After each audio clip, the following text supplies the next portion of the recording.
বোৱাৰী বহাচোন, দুটামান তোমাক কথা কওঁ। তুমি মোৰ ওচৰত আৰু দেউতাৰৰ ওচৰত মূৰত নলবা দেই, মূৰত ল'ব নালাগে। কিয় কিয় মানে নালাগে দিয়া, নিজৰ মাক আৰু দেউতাকৰ ওচৰত মূৰত নলয় নহয় ছোৱালী। মানুহে কি কব, মানুহে কি কয়, মোৰ সেইটো আক্ষেপ নাই। মোৰ কি জানানা, মই নিজৰ ছোৱালীটোক যেনেকুৱা ভাবো আৰু তোমাকো মই তেনেকুৱা ভাবো। গতিকে মানুহে যিয়েই নকওক, তুমি মূৰত ল'ব নালাগে মা। তুমি কেৱল এখন ঘৰ মিলা প্ৰীতিৰে ভালদৰে চলিলে মোৰ ভাল লাগিব। তুমি আজিৰ পৰা মেখেলা চাদৰো পিন্ধিব নালাগে, তুমি ঘৰত মেক্সি পিন্ধিবা, গম পাইছা? কি সংস্কাৰ নাথাকা বুলি ক'ব। মানুহে কোৱাটো বাদ দিয়া, মানুহে কোৱাটো বাদ দিয়া, কেৱল মিলা প্ৰীতিৰে আমি থাকিব লাগে।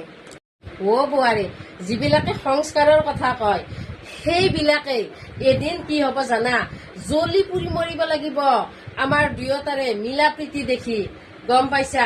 আৰু সেইবিলাকে ক'ব লাগিব সিহঁতৰ ঘৰখন বোৱাৰীজনে ইমান ধুনীয়াকৈ সজাই পৰাই ৰাখিছে, বোৱাৰীজনীৰ ইমান ধুনীয়া সংস্কাৰ, সেনেকে ক'ব লাগিব। গতিকে বোৱাৰী তুমি নাভাবিবা মেখেলা চাদৰ আৰু ওৰণিৰ তলতো যে এজনী ভাল বোৱাৰী থাকে। নাইটি বা চুৰিদাৰৰ পিন্ধিলেও এজনী বোৱাৰী বেয়া হৈ নাযায়, তাৰ ভিতৰতো ভাল বোৱাৰী থাকে, গম পাইছা?